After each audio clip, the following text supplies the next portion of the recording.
Buenas tardes a todos.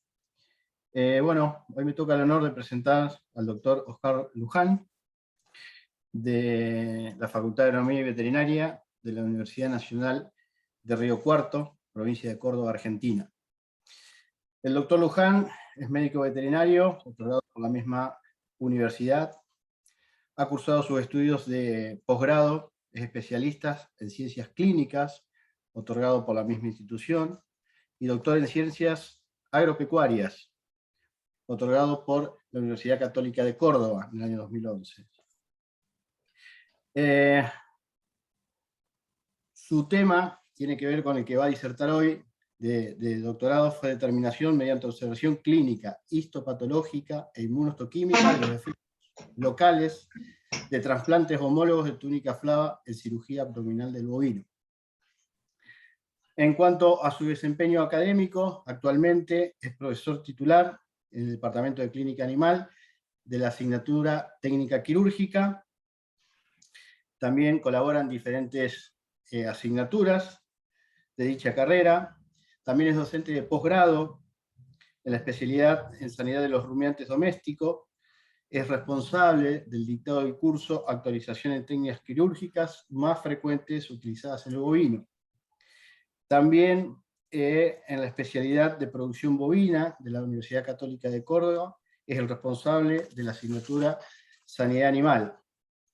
Ha participado como coautor y autor de capítulos de libros y actualmente tiene uno próximo a publicar, que es el Manual de Técnica Quirúrgica.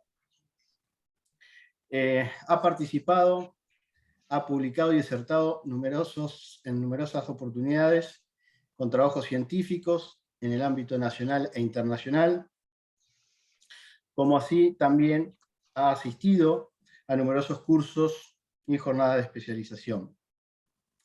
En lo que es investigación, cabe destacar que además de haber participado en más de 20 proyectos de investigación como integrantes, algunos como director, tiene una patente de invención en lo que se denomina prótesis biológica de túnica flava bovina desnaturalizada y criopreservada para trasplantes homólogos y heterólogos en casos quirúrgicos que necesiten reemplazo de tejidos tales como hernias, eventuaciones o exéresis de tumores.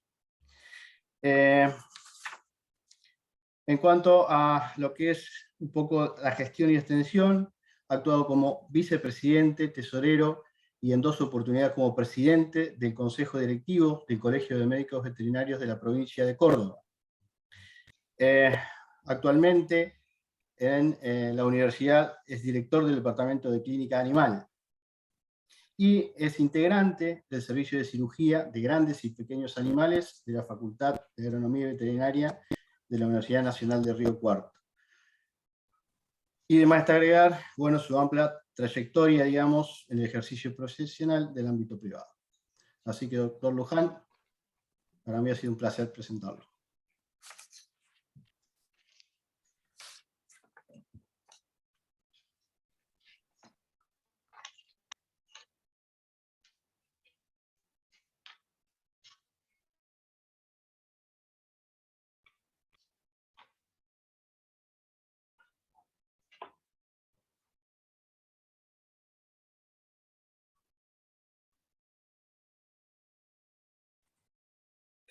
Doctor Luján, activa por favor su micrófono.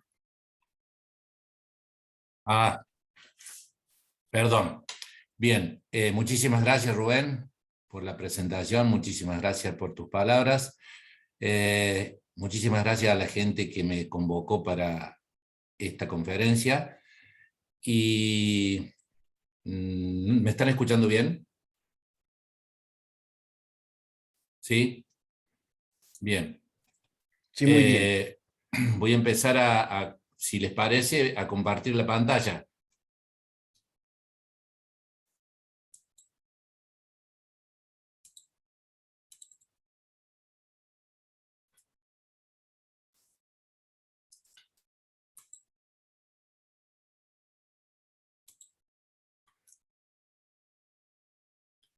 Les voy a pedir al coordinador que cualquier cuestión que tenga que interrumpirme, ningún problema.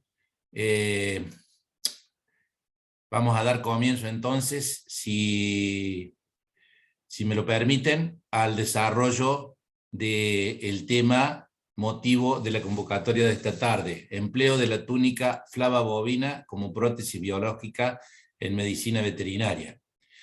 Esta es una historia que comienza hace muchos años, casualmente en todos los que hacemos la práctica, tanto profesional, tanto en el ámbito privado como en el ámbito universitario de la docencia, en donde veíamos que en la práctica, sobre todo de grandes animales y en especial la de los bovinos, había casos en los cuales se necesitaba de manera indispensable un tejido de reemplazo para resolver los diferentes problemas.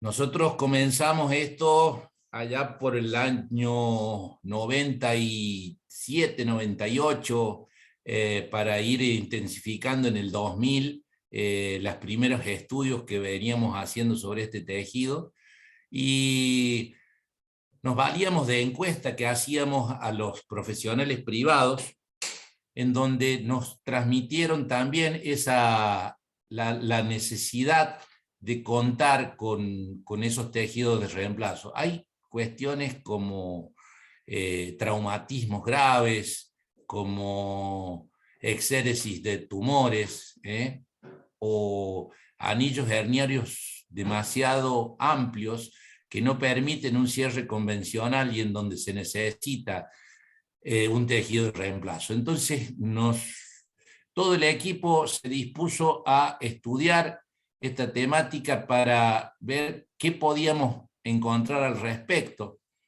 Y por supuesto que empezamos a estudiar los materiales protésicos que existían. De hecho, que está todo volcado en la bibliografía, en donde encontramos materiales de origen biológico, materiales de origen metálico, sintéticos. Dentro de los biológicos encontramos que había publicaciones utilizando piel, fascia lata, dura madre, amnios, pericardio, entre otros, ¿no es cierto? Dentro de los metálicos, mallas de plata y de acero, y dentro de los sintéticos había materiales absorbibles y no absorbibles. Dentro de los no absorbibles mencionábamos el dacrón, el ticrón, el teflón, el polipropileno. Y dentro de los absorbibles, los derivados del ácido poliglicólico, los poliglactínicos y la polideoxanona. Pero nosotros no teníamos esas membranas biológicas, no eran lo que nosotros necesitábamos, porque no reunían las condiciones que se necesitan para reparar la pared abdominal del bovino, en donde tiene que haber un tejido resistente, un tejido que cumpla las mismas funciones que requiere la prensa abdominal con el animal en estación o de pie. Entonces, después, en algún momento de la conferencia, les voy a comentar cómo se nos ocurrió lo de la túnica flava, tejido que pertenece a la hoja profunda de la fascia abdominal del bovino, y que es fácil de adquirir, es que es un tejido económico, es un tejido fácilmente accesible, y que podemos contarlo para, previo un proceso de desnaturalización, hacer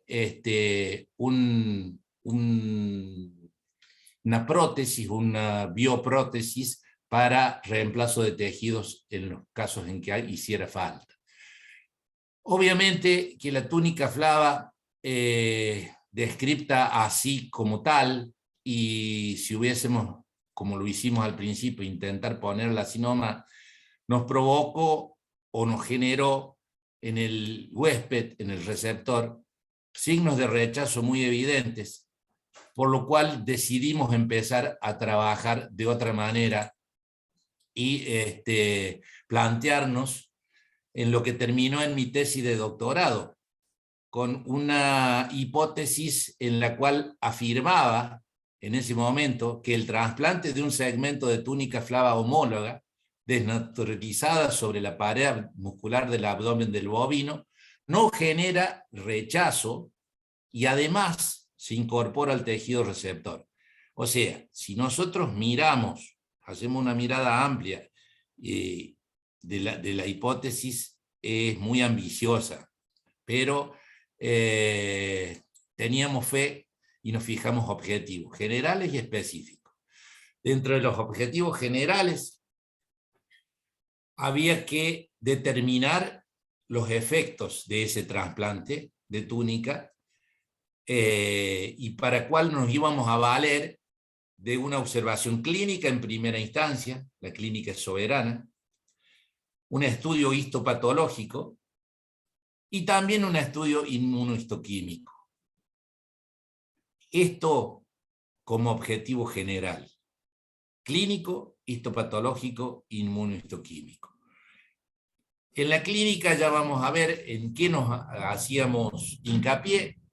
En la parte histopatológica, tinciones hematoxilina de vacina para ver la evolución del injerto de manera histopatológica, y en la inmunohistoquímica la utilizamos para evidenciar o seguir la evolución tisular de las proteínas musculares en el injerto, para ir comprobando cómo el receptor rechazaba o aceptaba el trasplante de tejido.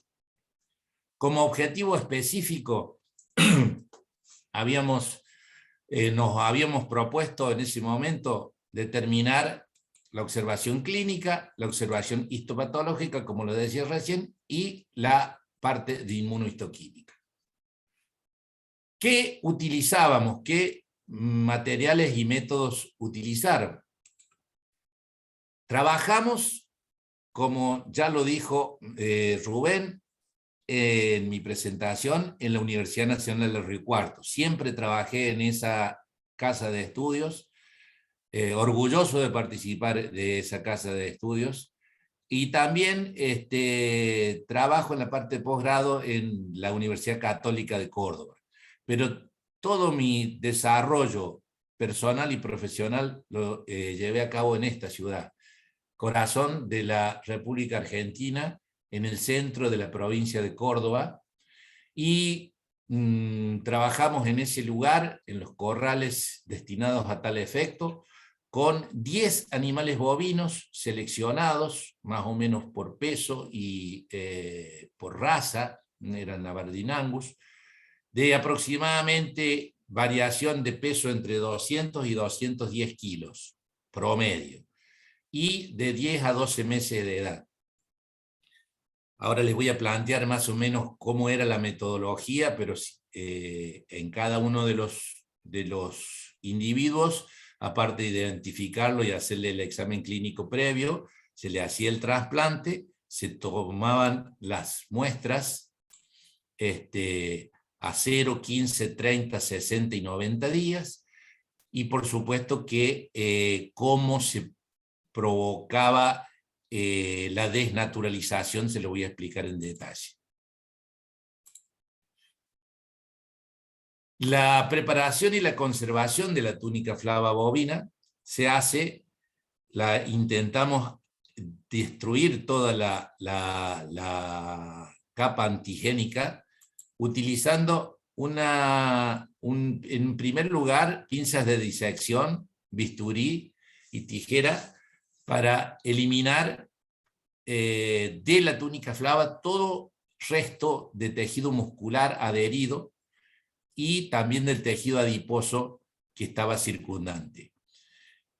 Como les dije recién, la túnica flava es la hoja o la lámina de la fascia abdominal profunda de los bovinos. Entonces, esa fascia abdominal profunda está íntimamente ligada a los músculos intercostales, a los oblicuos abdominales externo e interno, intercambiando fibras, y depende la edad, fundamentalmente, el compromiso que tiene entre el músculo que está adherido, a veces quedan restos que van a representar un sistema antigénico importante, por lo cual es fundamental eliminar todo el resto. Luego que eliminamos con bisturí, con pinza de disección y con tijera, lo reintroducimos en recipientes estériles con solución de detimerosal al 2% y alcohol etílico de 96 grados. Entonces, en una solución ana-ana lo dejamos 48 horas, luego de las cuales se las enjuaga con solución fisiológica y se las pone en glicerina durante 7 días en la heladera a 4 grados. Cuando tenemos ya el material listo, después de los 7 días, se hace un enjuague bien prolijo con solución fisiológica estéril tibia y se procedía a la realización del injerto. Todo esto estábamos nosotros demostrando o tratando de demostrar para qué sirve la túnica flava. Por lo tanto, debíamos en primer lugar demostrar que no había rechazo, demostrar que el tejido era aceptado por el tejido, por el animal receptor, y aparte incorporarlo como propio. Para eso se hace la inmunohistoquímica, para evaluar ese tipo de incorporación. El procedimiento era muy sencillo, era colocar en los flancos izquierdo un segmento de aproximadamente 10 centímetros de largo por 5 centímetros, es decir, un rectángulo, entre el tejido celular subcutáneo y el músculo oblicuo abdominal externo. Se lo fijaba con 3 puntos de sujeción simples, utilizando hilo de nylon, y después se cerraba con 5 a 6 puntos la piel. Eso del flanco izquierdo. Y en el flanco derecho se hacía oficiaba de control en el mismo animal. Es decir, que hacíamos una incisión en tejido celular subcutáneo y piel, hacíamos divulsión entre el subcutáneo y el oblicuo abdominal externo, y luego hacíamos 3 puntos igual, como si hubiéramos hecho el injerto, y 5 o 6 puntos simples con nylon también en la piel. Esa era la metodología de trabajo en el procedimiento quirúrgico, utilizando un bloqueo de campo con lo que se llama una L invertida o abanico para bloquear los nervios que inervan esta región, que son el torácico 3, el lumbar 1, el lumbar 2 y el lumbar 3. Podríamos haber efectuado alguna otra técnica de anestesia, pero optamos por esa que nos pareció práctica, nos dio siempre resultado. Por supuesto, además está decir que los flancos son preparados convenientemente para la cirugía con una tricotomía, rasurado y antisepsia del campo operatorio. Una vez que está hecha la incisión, como les decía, se coloca el segmento rectangular de la túnica flava y se procede a planificar la toma de muestras.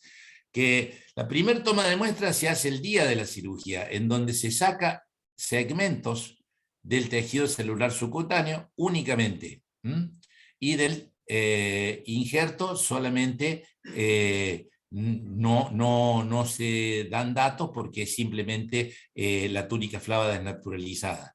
A los 15 días se extrae el injerto, un segmento, a los 30, a los 60 y a los 90 días. Una vez que contamos con esas muestras, las enviamos al laboratorio de histopatología del Departamento de Patología Animal de la Facultad de Agronomía y Veterinaria, en donde trabajan en la parte de histopatología el doctor Guillermo Báñez y su equipo de colaboradores, que para mi trabajo fue fundamental, lo mismo que en la parte de inmunohistoquímica, a 2 genias que le agradezco sobremanera, todo el apoyo y la colaboración que me brindaron la doctora Cecilia Merkis y la doctora Andrea Cristofolini, excelentes profesionales, doctoras con mayúscula, que realizaron un trabajo admirable y responsable. Entonces, cuando nosotros teníamos esas muestras, en la inmunohistoquímica lo que hacíamos era evidenciar en esas muestras de tejido trasplantado la pimentina y la desmina, que son las proteínas musculares. ¿Qué hace la inmunohistoquímica? Va siguiendo la evolución en el injerto de esas proteínas. A medida que uno va avanzando en el tiempo, va controlando si esas, a través de esta técnica, si estas proteínas musculares se incrementan, se mantienen estables o aumentan, que es lo que uno espera. Al aumentar, el animal nos está diciendo que está aceptando y está incorporando a su organismo el trasplante. Eso se hace a través de un anticuerpo primario y un anticuerpo secundario, que es la evidencia, que es la fluoresceína. Entonces después se hace la inmunofluorescencia indirecta, y ahí está el trabajo de la gente que resaltaba recién, ¿no es cierto?, en cuantificar para poder hacer un high score. Yo esto no me voy a detener demasiado, porque es simplemente a los efectos de demostrarles cómo se hace un high score y cómo se comportan en el tiempo tanto desmina como pimentina, que son las proteínas que nosotros empleamos. El high score casualmente se hace para eso, y se cuantifica a través de la fotografía de la microscopía electrónica, cuando es negativo, cuando es positivo, cuando es abundante y cuando es cuantiosa la inmunofluorescencia, que evidencia la presencia de estas proteínas musculares. Después se hace, cuando se tienen los valores, se hace una ANOVA, se ajusta una ANOVA, en donde se hace el seguimiento en el tiempo de las proteínas musculares. Tampoco me voy a detener demasiado en las observaciones clínicas, simplemente decirles que se hace un trabajo minucioso la primera semana, los primeros 15 días, viendo básicamente la evolución del proceso inflamatorio. Aquí están evidenciadas a los 30 días del trasplante, y ustedes ven que en la zona del injerto hay un proceso leve a moderado en 6-7 animales. En uno solo hay un considerado moderado grave, y es el 102, que nos va a dar problemas durante todo el transcurso del estudio. Mientras que en la zona control hay una leve evolución de la inflamación, que no es significativa. Recordamos que la zona control es en el flanco derecho, y es donde no se pone el injerto de túnica flava. Los primeros 15 días post-trasplante uno va a controlar la cicatrización, y ve que la cicatrización, no hay ninguna alteración en la zona control, en todo el flanco derecho está ausente la alteración de la cicatrización, mientras que en la zona del injerto hay algunos animales en donde hay una leve separación de los bordes, y en el 102, como les decía recién, hay una dehiscencia de un punto de sutura, por lo cual a ese animal en particular se lo tuvo que tratar con antiinflamatorios y antibióticos, y por supuesto reponiendo el punto de sutura. Siguiendo con la observación clínica, las complicaciones sépticas de la herida los primeros 30 días post-trasplante, en la zona control se ve un leve exudado no purulento, y en la zona del injerto, que es la que más nos interesaba controlar, hay en 3 animales un exudado que en todos los casos es no purulento, aunque el 102 siempre sigue dando novedades y hay un abundante exudado no purulento.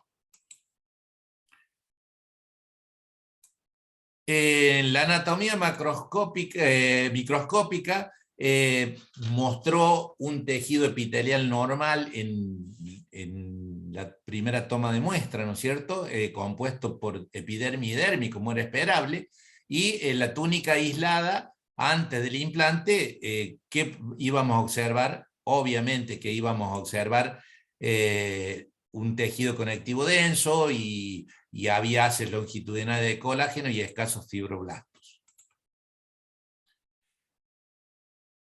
Cuando nosotros hacemos a los 15 días postquirúrgicos, empezamos a observar en los cortes histopatológicos angiogénesis, es decir, neoformación de capilares y también infiltración de fibroblastos.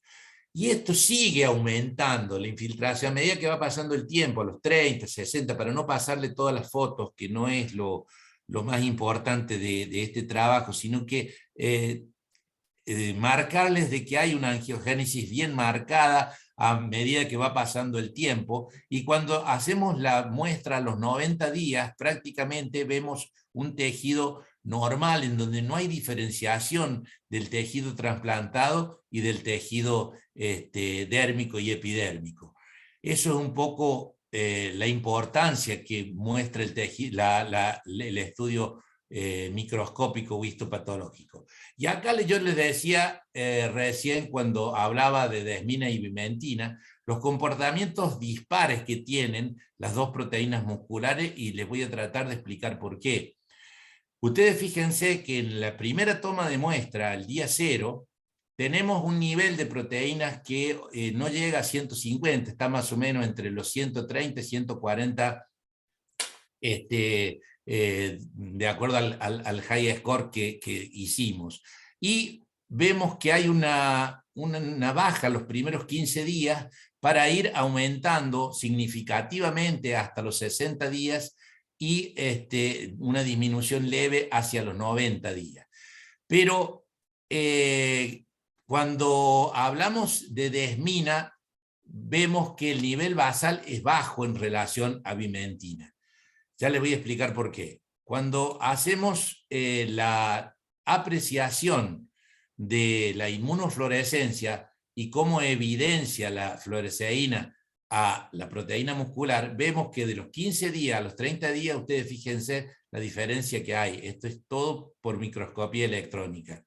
En cambio, la bimentina tiene un nivel basal muy alto, que es de 250, y disminuye bruscamente hacia los 15 días, y después tiene un comportamiento muy similar a la desmina, es decir, aumenta hasta los 60 y baja levemente hasta los 90.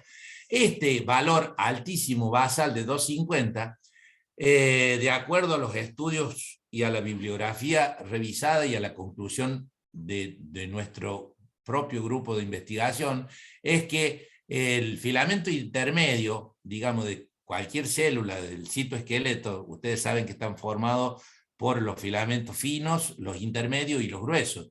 Nosotros nos dedicamos a estudiar los filamentos intermedios, entonces en donde estaba desmina y bimentina. ¿Y qué vemos? En esas células hay una excesiva cantidad de desmina en los endotelios vasculares, y como coincide que la primera toma de muestra se hace en el día 0, es donde más endotelios vasculares están, si se quiere,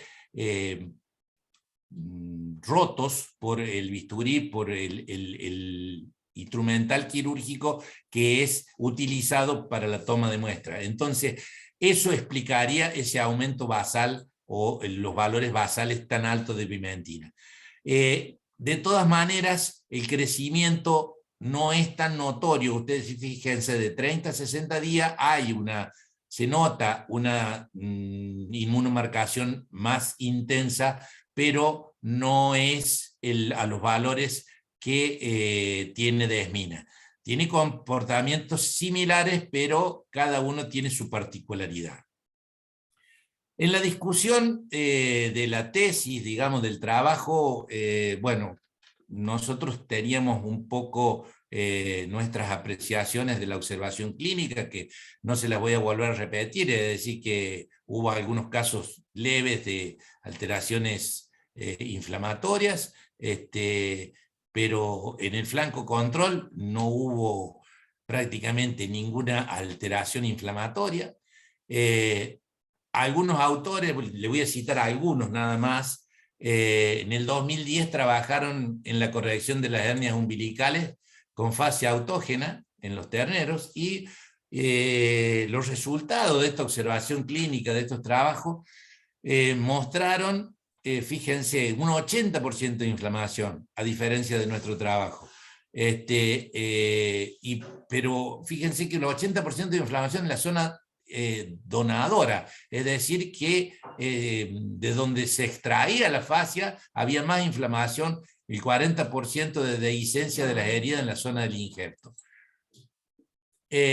También los resultados de la histopatología mostraron cambios significativos entre los 15, 30, 60 días para mostrar a los 90 días, como ya lo evidenciamos a través de la fotografía de la histopatología, que no había prácticamente diferencias en el injerto con el tejido dérmico.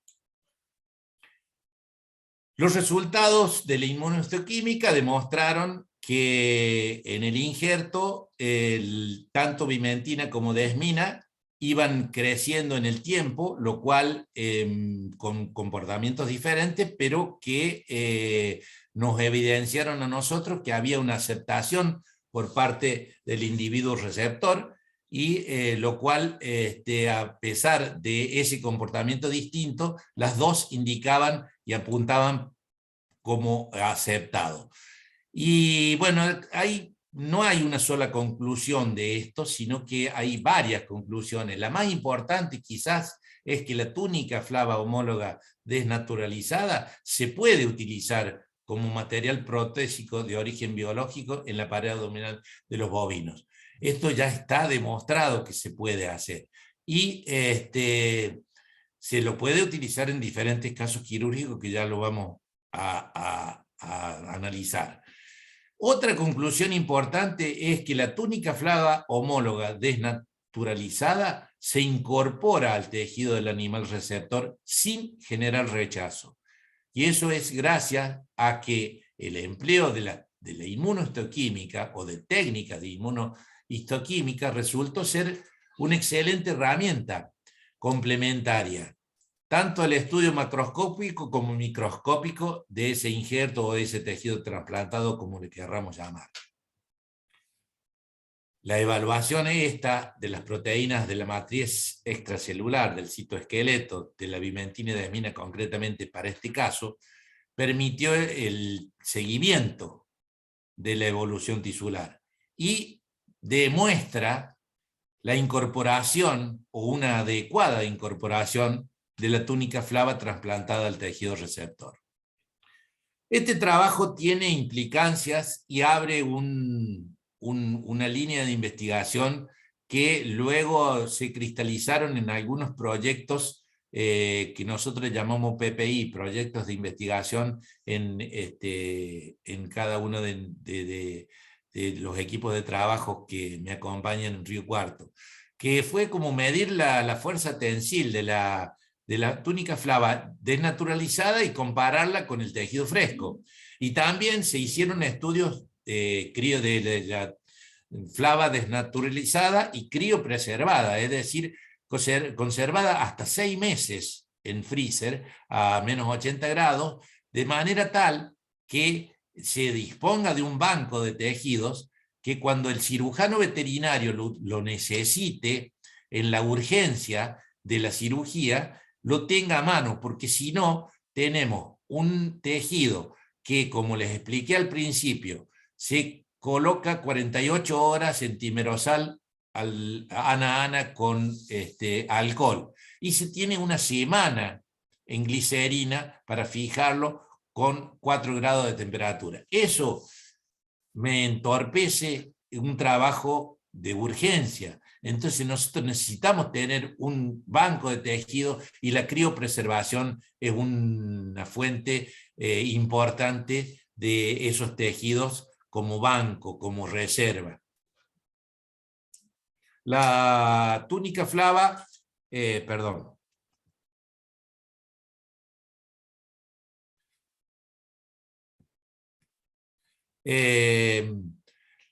Se puede utilizar también en otras especies, porque nosotros hicimos el estudio específico para el bovino, pero esto abre la investigación para hacer trabajos de inmunohistoquímica que nosotros no lo hemos hecho en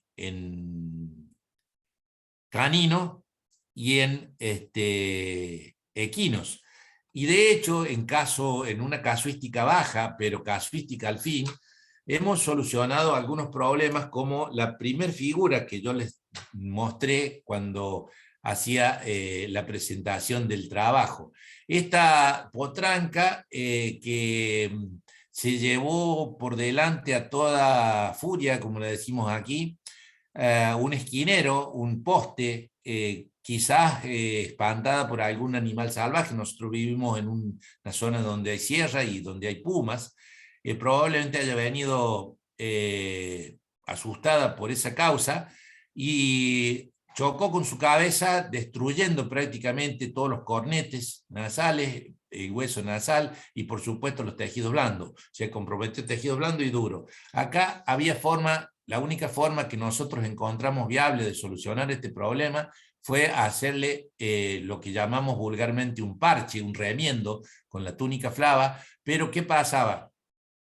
Al circular el aire por acá me resecaba esta parte del tejido, entonces no era posible la neovascularización y esto se resecaba y lo tuvimos que reoperar como 5 veces, 5 o 6 veces, no recuerdo bien, pero hasta que se fue achicando y ustedes ven aquí en el contorno cómo la túnica flava se va adhiriendo, se va incorporando al receptor y queda, esa es una gasita que la está cubriendo, y puede hacer su vida absolutamente normal. Esto tuvo una recuperación completa. Y en los caninos, una de las causas más frecuentes así de reemplazo es cuando se hacen exéresis de tumores, en este caso un tumor de mama, en donde tuvo que escindirse parte del tejido del músculo recto abdominal, y ese tejido recto abdominal quedaba muy lábil y había que reforzarlo. ¿Y cómo lo reforzamos? A través de la utilización de la túnica flava desnaturalizada y criopreservada. Entonces teníamos esto en el banco de la universidad, tenemos un freezer con la túnica flava criopreservada y con solución fisiológica tibia, se la enjuaga un poquito y en 15 minutos ya disponemos del tejido para poder reemplazar el tejido perdido. Y ustedes ven, a los 3 meses prácticamente no se nota la incorporación del tejido, hay 0 rechazo en este caso en particular. Aquí seguimos utilizándolo en caninos. Bueno, y este es una hernia perineal en un perrito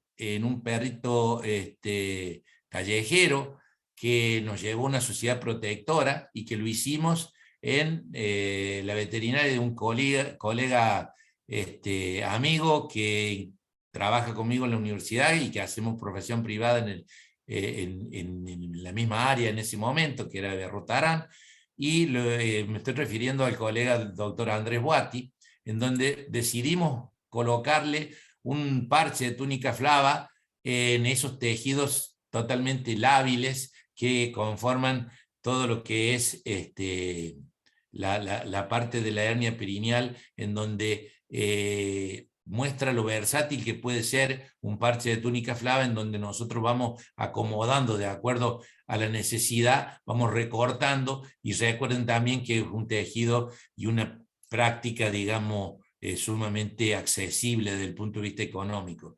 No es esto no no encarece la cirugía. Entonces tratamos en lo posible de hacerle todos puntos de sujeción, utilizamos los puntos simples, y lo tratamos de cubrir para favorecer la neovascularización. Sacamos la piel excedente de la hernia y el animalito quedaría con el parche de túnica flava y esperar la evolución. Por supuesto que la Sociedad Protectora no lo hizo que lo adoptaran, y este perrito volvió a la calle. Y fíjense que es tan callejero como esto. Nosotros lo vimos ahí con el camarógrafo que me ayudaba. Ven, ahí están en el centro de Berrotarán, en la terminal de ómnibus más precisamente.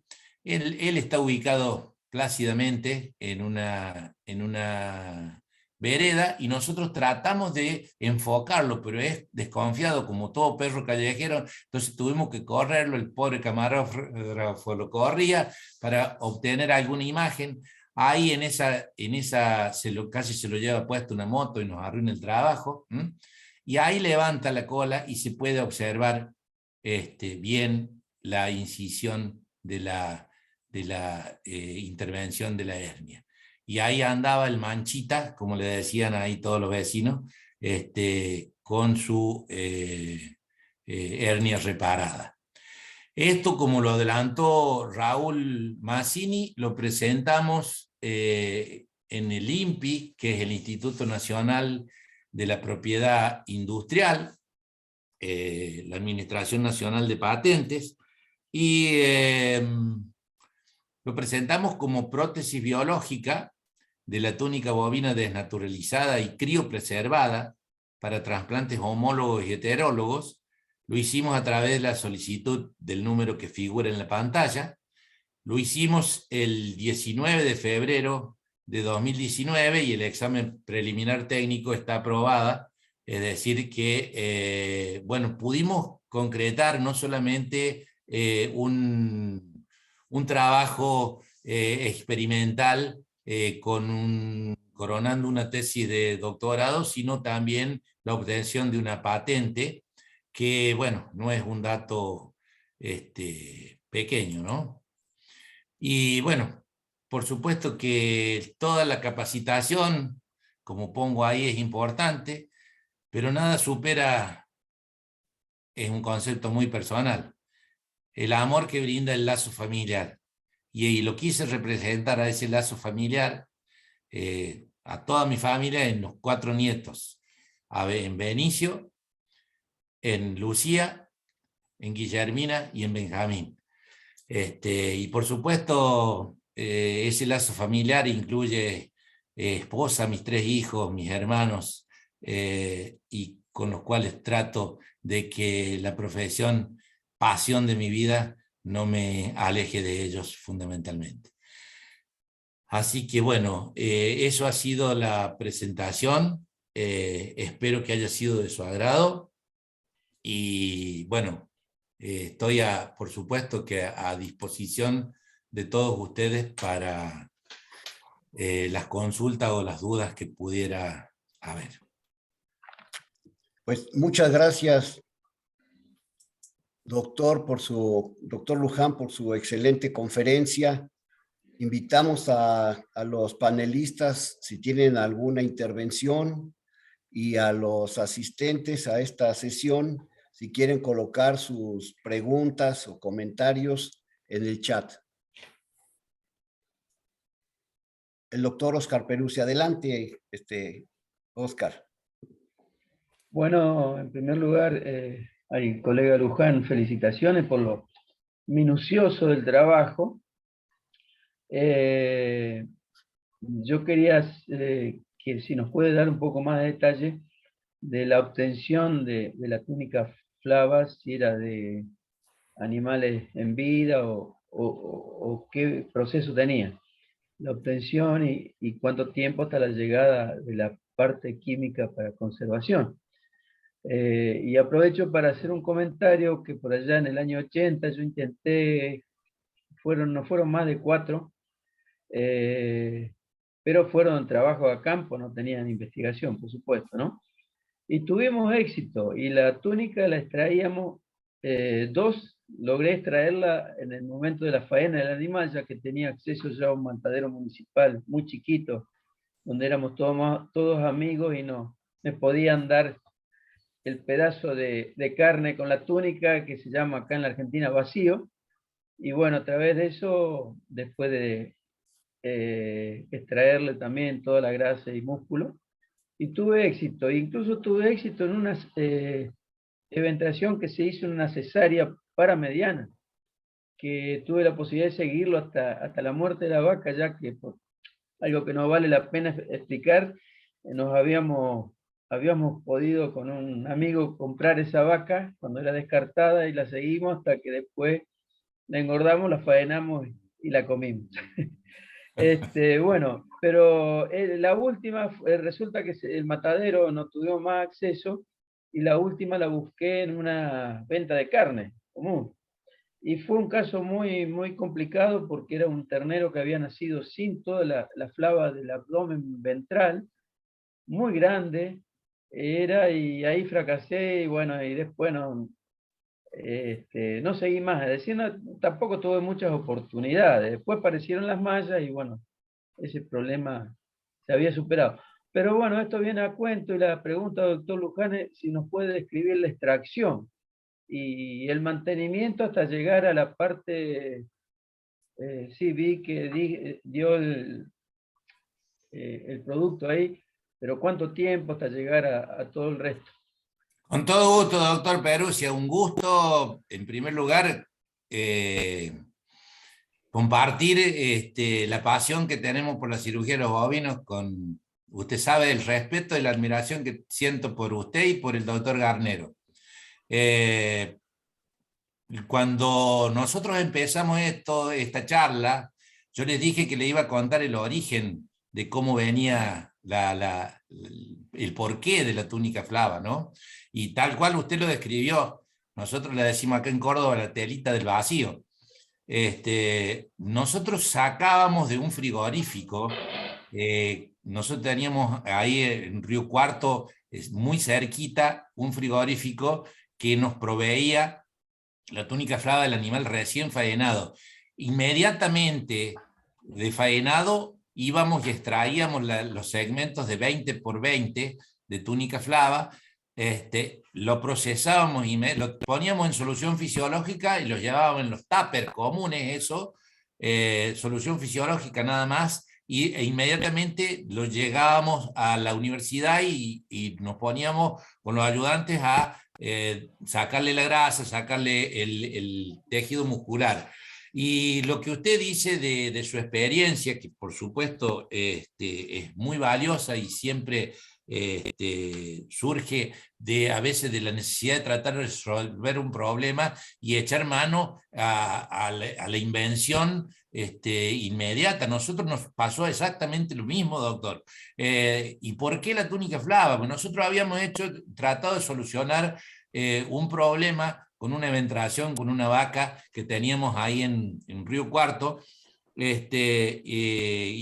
había, la separación era muy grande, y le habíamos puesto una malla de tejido mosquitero en ese momento, ¿sí? El tejido mosquitero le habíamos puesto formalina, lo habíamos tratado de esterilizar lo más que podíamos, y era lo que había. Después, como buenos veterinarios rurales que somos, comimos un asadito. Y en ese asadito había una porción de vacío. Y el vacío, el doctor Rubén Claro, excelente colega y amigo también, que ese día le había puesto un poquito de brasa de más en la parrilla, en la parte que había dado vuelta el vacío, y se había casi quemado la túnica flava. Y había quedado muy, pero muy dura. Entonces, cuando fuimos a comer el vacío, dijimos, la próxima vez le ponemos esto, porque mira la resistencia que tiene, cargándolo al doctor Claro. Pero ¿qué pasó? Ni bien terminamos de decir eso, nos miramos con el doctor Wheeler, que ya no está más entre nosotros, pero que fue el mi director de tesis y una persona muy, muy cara a mis sentimientos, junto con el doctor Quiroga y el doctor de Melo, decidimos hacer un estudio, ya como usted lo dijo, sacar la túnica de un animal recién faenado y ponerla. Y empezamos a ver que había rechazo, pero no tanto. Entonces empezamos a trabajar ya con un proceso de desnaturalización, con el alcohol, con el timerosal, buscarle la forma. Vimos que iba para adelante la cuestión, y entonces ahí ya decidimos, o yo decidí presentarlo como tesis doctoral, lo cual fue aceptado, y por eso lo minucioso del estudio, y por eso todo el planteamiento de hipótesis y de objetivos, ¿no? No sé si le contesté, doctor Peruzzi. Bien. Muy bien, muy bien. Doctor, buenas noches. Buenas noches. Doctor, bien interesante su investigación. Voy a hacerle unas preguntas. La túnica flava, cuando es tratada, pierde su elasticidad. Esa es una pregunta. La otra es, la túnica flava es distinta en su fortaleza y en la parte ventral es gruesa y está prácticamente, muchas de sus fibras se entremezclan con el músculo oblicuo.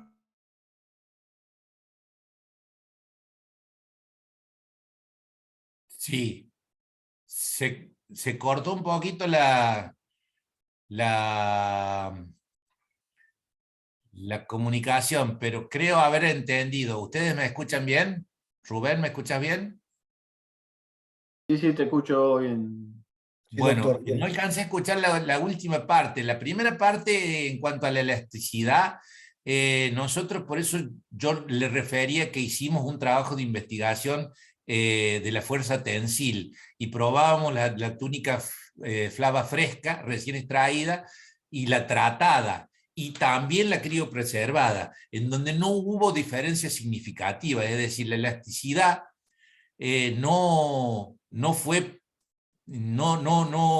sufrió pérdidas de resistencia, de fuerza tensil.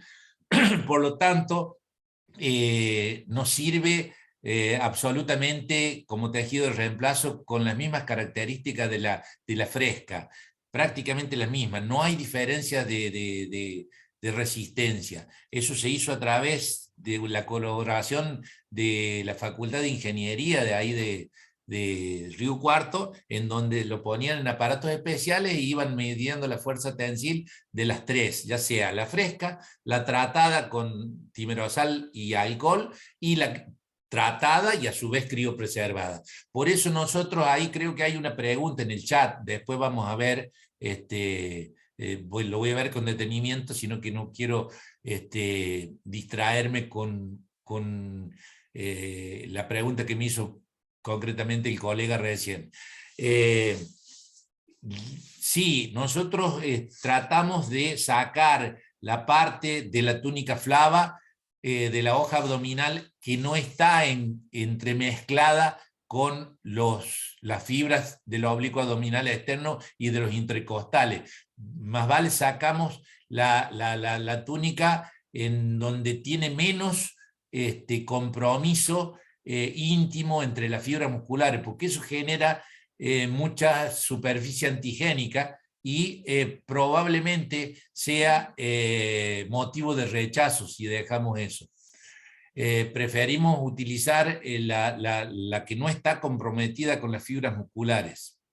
No sé, doctor, no sé quién me preguntó. pero si le hace falta alguna otra aclaración.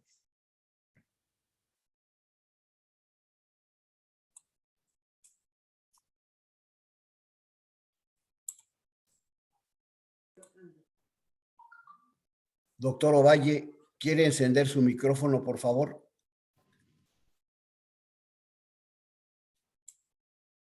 Ya, doctor, muchas gracias. Y No, por favor. ¿Aló? Sí, doctor, le oímos. Allá. Y la una era, si no pierde elasticidad, hubo una sutura especial porque la túnica flava, al suturar, trata de revertir, o sea, al levantar los bordes, entonces puede reparar las suturas. Se me ha entrecortado un poquito la pregunta, pero creo haberla entendido. La sutura que nosotros intentamos hacer siempre es tratando de cubrirla con el celular subcutáneo o con la musculatura subyacente, todo lo que más se pueda. En primer lugar, para favorecer la neovascularización esa de la que hablábamos cuando hacíamos el estudio histopatológico. Si nosotros cubrimos con el tejido celular subcutáneo todo lo que más podamos, sobre todo en la resolución quirúrgica de las hernias, vamos a tener mucho mayor posibilidades de éxito, y la elasticidad no se pierde, doctor. Eso no se pierde. Lo hemos comprobado a través de trabajos con aparatos que miden la fuerza tensil. Gracias, doctor. Muchas gracias. No, por favor, doctor. El doctor Mazzini. Adelante, Rubén. Sí, Oscar, yo te quería preguntar, quedó claro, digamos, cómo la obtienen, cómo la desnaturalizan y después la congelan, ¿no es cierto? Para congelarla, Así es. ¿cómo la congelan? ¿Inmersa en la glicerina? Lo probamos de muchísimas formas, de variadas formas. Lo probamos con sacado de glicerina y sin enjuagarlo, ¿no es cierto? Y lo ponemos en un tupper así. Lo que tiene en esos casos es que un poquito más para hacerle, si vos necesitas algo urgente, pero no te demora más de 1 hora. Claro. Y después lo probamos con solución fisiológica, nada más. ¿Viste? Sacarlo, enjuagarlo, ponerlo en el tupper, así como está, en diferentes estuches. Entonces teníamos segmentos para diferentes casos. Esos casos, excelente. Con solución fisiológica lo sacábamos, poníamos en tibia, en 15 minutos lo teníamos para operar. Perfecto. La pregunta viene porque yo estoy utilizando, negro, haciendo los implantes, pero de túnica, de fascia lata, perdón, en las desviaciones espirales o ventrales del pene del toro.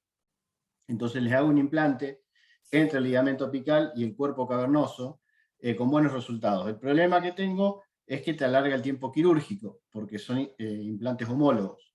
O sea, saco la tira de túnica flava, ¿no es cierto? Después me voy y el implanto la preparo en la mesa instrumental, le saco el tejido adiposo, conjuntivo, y después hago el implante en el pene. ¿Flava o lata? Lata. Ah, sí. Lata, te había entendido flava recién, por eso. No, la fascia lata.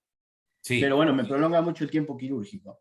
Entonces ahora lo que estoy haciendo, y según algunos trabajos que vi también, esto lo del alcohol y el timerosal no lo tenía, lo que sí la de la glicerina, el glicerol, Sí. y bueno, estoy tratando de obtener de cadáveres frescos, digamos, sin patologías previas, lo que es túnica flava también, y fascia lata, y meterlos directamente en glicerina. Según los trabajos que estuve leyendo, decían que manteniéndolo 60 días en la glicerina, ya disminuye la antigenicidad porque no quedan células, obviamente previo el preparado, ¿no es cierto? Que no tenga tejido conjuntivo ni adiposo, y que directamente sacándolo de ahí y lavándolo, como decís, con agua, con solución fisiológica se podrían utilizar.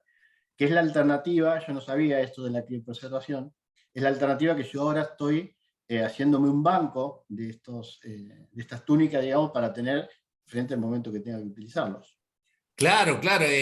O sea, nosotros lo empezamos primero como un estudio de investigación para ver qué grado de aceptación tenía y qué rechazo podíamos tener, pero después ya nos abocamos para su utilización práctica y el empleo práctico. Por eso decir a los colegas que, por ejemplo, en pequeños animales, en Córdoba hay 4 o 5 colegas que en su momento, hace varios años ya, me contactaron para este tipo de intercambio y lo están usando de rutina.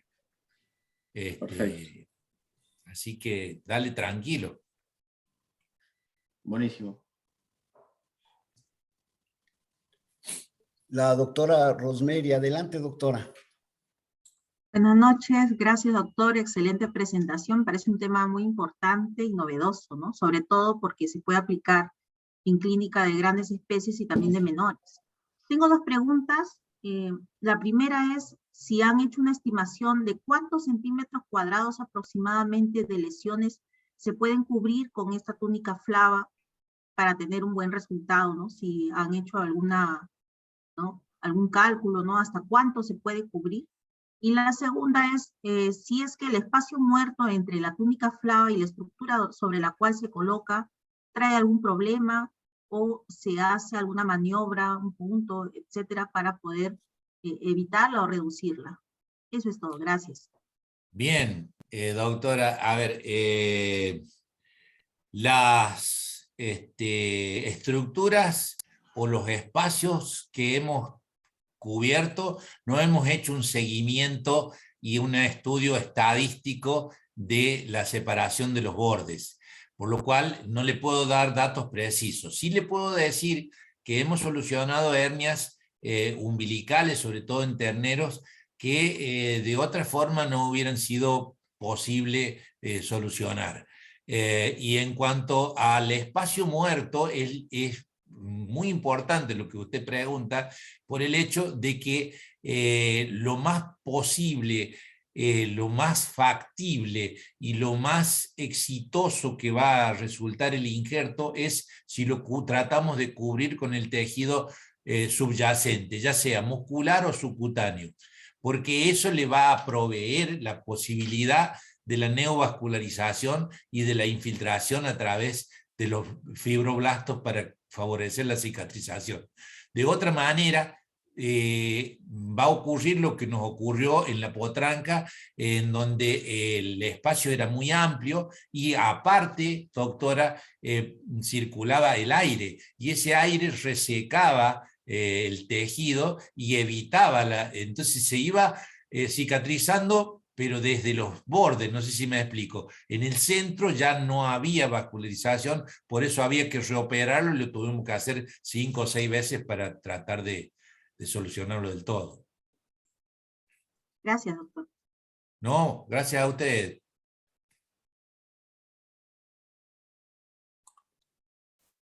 Doctor, aquí tiene algunas preguntas. Parece que parcialmente ha dado respuesta con la intervención de la doctora Rosemary, pero el doctor Marcelo Zurita dice, doctor, ¿hasta qué tamaño de defecto de pared pudo usarlo? Y pone un ejemplo. Dice, por ejemplo, una eventración por cesárea en un bovino por abordaje paramediano. Doctor Marcelo Zurita, ¿cómo está, Marcelo? Un gusto tenerlo en el auditorio y un honor. Excelente cirujano, con quien hemos compartido algunas horas también quirúrgicas. No te voy a decir el apodo, no te preocupes. La eventración es en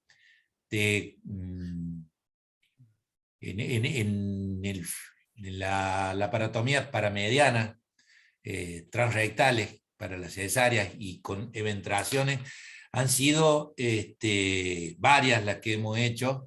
Y Marcelo, vos tenés que calcular más o menos que hemos solucionado separaciones de más de 25 centímetros con parches de túnica flava, y han resistido absoluta y totalmente la presión de la prensa abdominal. Hubo algunos casos en que hubo que reforzarla a la túnica con una doble pared, es decir, hacer si me permitís el término, un remiendo y un remiendo arriba del efectuado. De esa manera, con el celular subcutáneo tratando de cubrirlo, logramos el éxito de la... Aparte el bovino es muy noble, todos sabemos que es muy noble en ese sentido, y la cicatrización es muy rápida.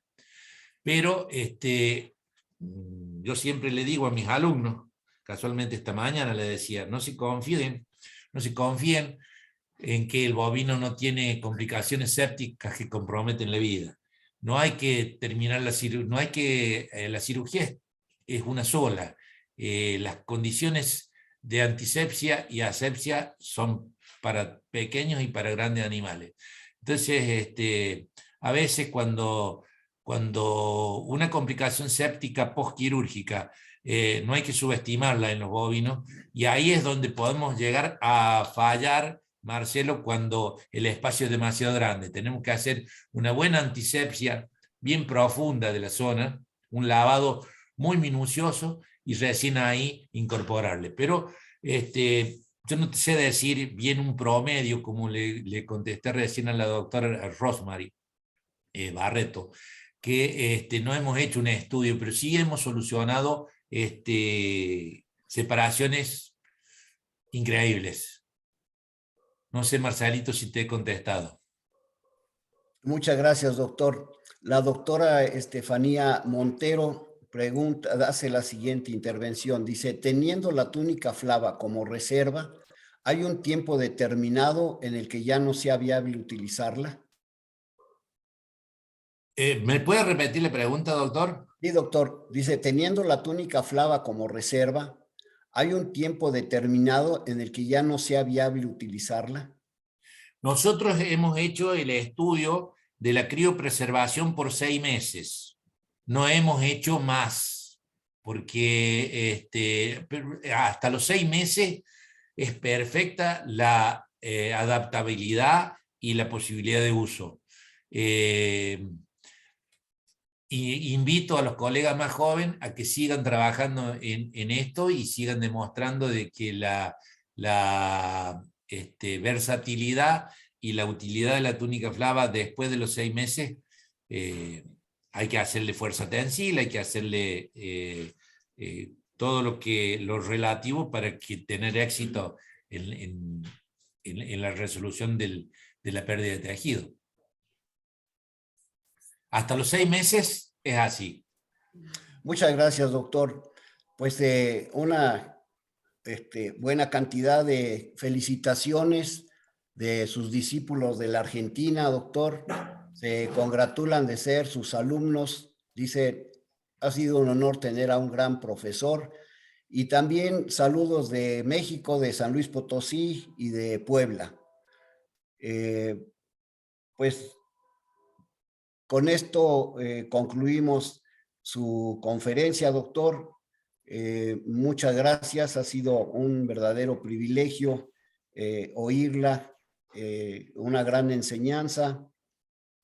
Y pues vamos a proceder a entregarle la constancia de participación, doctor. Sí, doctor, si me permite, antes de eso, simplemente Sí, hacerle mención que, bueno, hemos estado haciendo trabajos experimentales con grupos de cirujanos de medicina humana, no en este tema, sino hemos estado trabajando en la parte experimental de trasplante de útero, más precisamente con la gente del hospital privado y de Córdoba, y la Universidad Católica de Córdoba y la Universidad Nacional del Río Cuarto.